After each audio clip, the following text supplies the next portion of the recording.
Thank you. Thanks, Ranjan. Thanks for the question.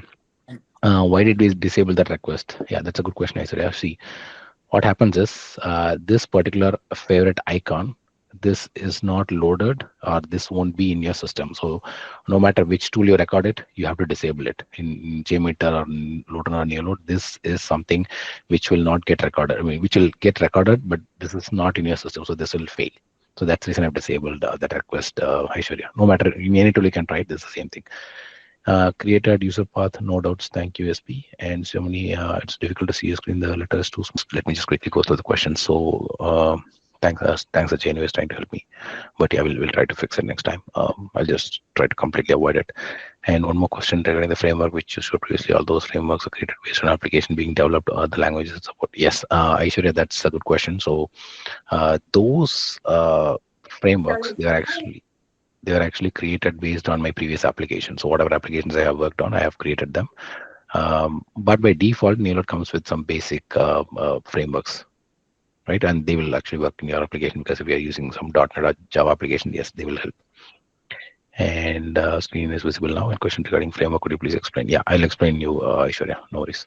So coming back to this one, so I think everybody is okay with the script. And the next part is we'll see the parameterization. So how to do the parameterization here. So in this one, the possible opportunity or the option to give is the username and password. So this particular option, and again, this is another way where you can easily find doing it, right? So once you name the transactions, you can easily find where you're having your transactions or where you're having your, what to say, your particular test data and everything. So coming back here, there are several other options to do it. So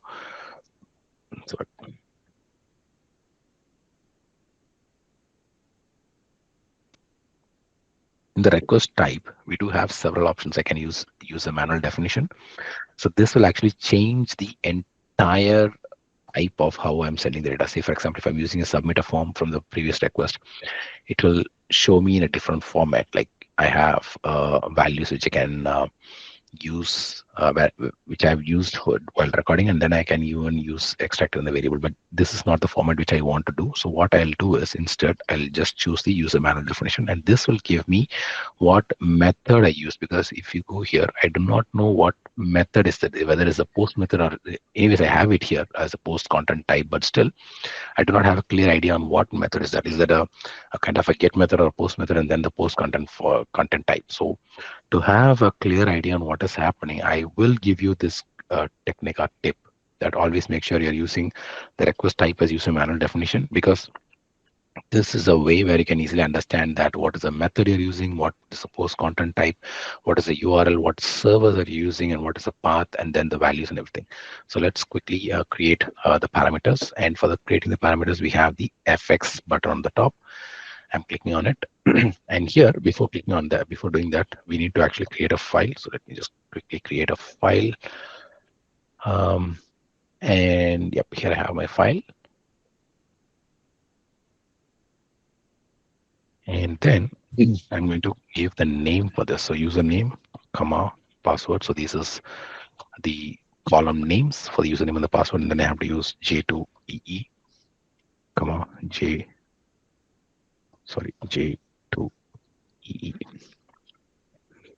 And then I will save this file. So make sure you're saving the file in the same location where you have your script.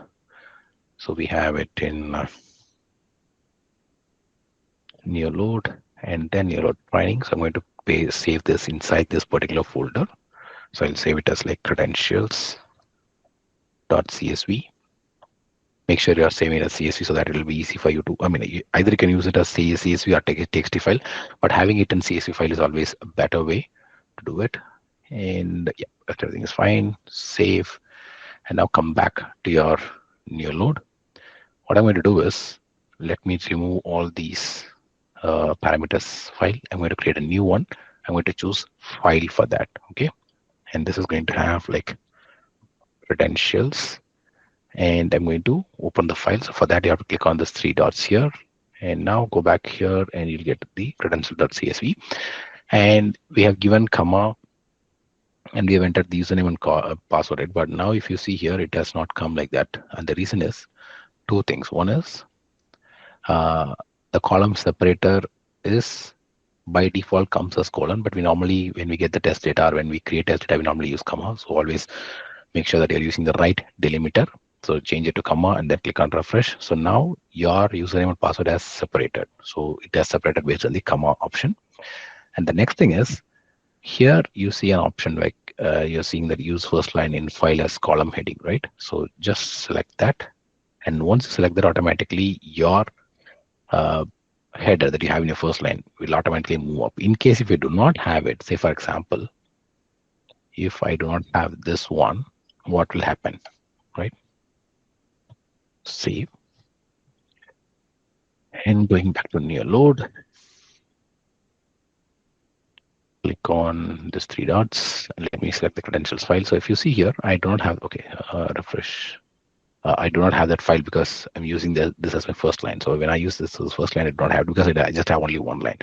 So what I do is I just select this as my first, I mean, I unchecked this use first line in file as column heading because I do not have a column heading.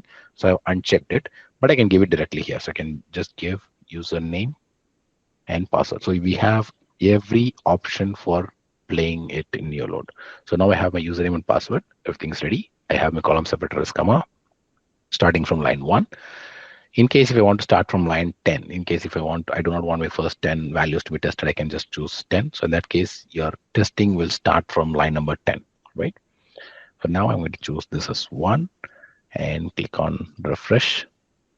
And after that, we do have several options in terms of value change policy. Like if you want to change the value for every single use. So if, for example, if I'm having one particular value to be used, to be changed in one particular script, if I click on each use, automatically the values will keep on changing for each and every use. If, for example, if the first occurrences in the first step, if this particular value, the value 1 is being used, then for the second use, it will change to second. So it will keep on changing. And for each request, so when I say each request, it's different because it changes. For example, in one particular request, you will have it multiple times. So in that case, it won't change. Only it will change for the next request, because on each use, even if it is in the same request, it will change because it is used for each use. But when it comes to each request, it will change for each and every request. And on each page, it is almost similar to each request, but it comes like this, like on each page, which means like the, so when I say request, it comes, you can see, for example, under 4 enter credentials, that's a transaction. Under that, you can see actions, account action, right? That's a request. And under that, you have several pages, right? So when you have several pages and you select on each page, the first one, actions, account action, in that particular point, the value will change, and then actions, cataloged action, the value will change. But when you select each request, it won't change until the end of the request. And on each iteration, which means for the first iteration, it won't change. And for the second iteration, it will pick up the second value.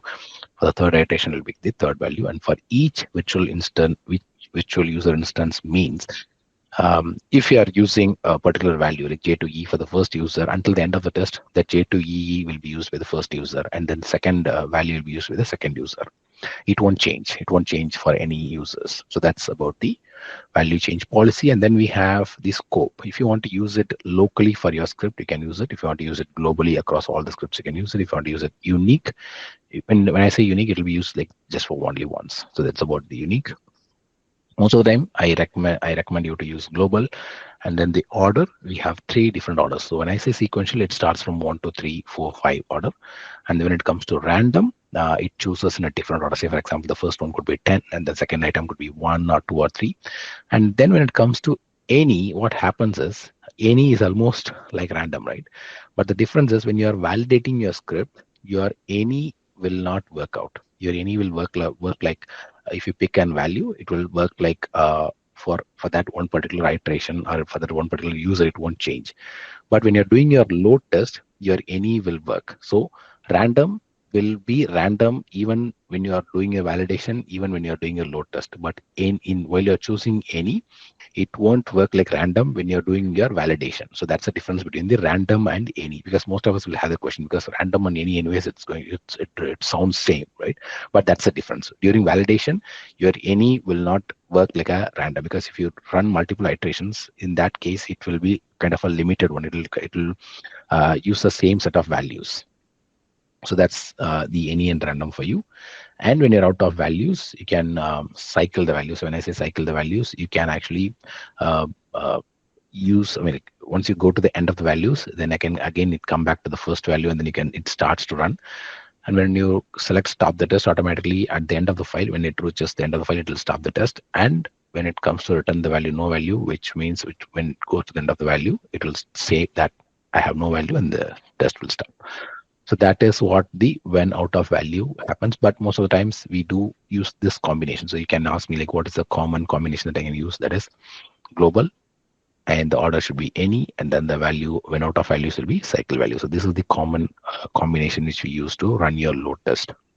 In case if your data is a kind of um, it cannot be reusable, in that case you have to rethink on which scope or which value distribution policy you can use. So in that case you can use it. And for now I have created the credentials section, the parameters part. So clicking on OK, and I have my credentials thing, and I'm clicking on OK, apply.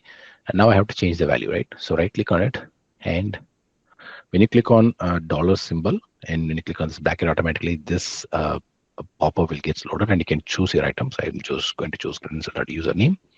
And then for the second one here, I'm going to choose dollar bracket credentials.password, right? So this is how your parameterization works. So just create a file using the fx, choose what value change policy you want to use, and it can be used on each iteration. That can be for each virtual instance. Just choose that, and then choose the scope. It can be global, or it can be any order. It can be sequential, and when out of values, it should cycle values, or whether it should like go running after everything. Just we're going to have an option to pass the values unique. Yes, you can use this unique where the value will be like unique,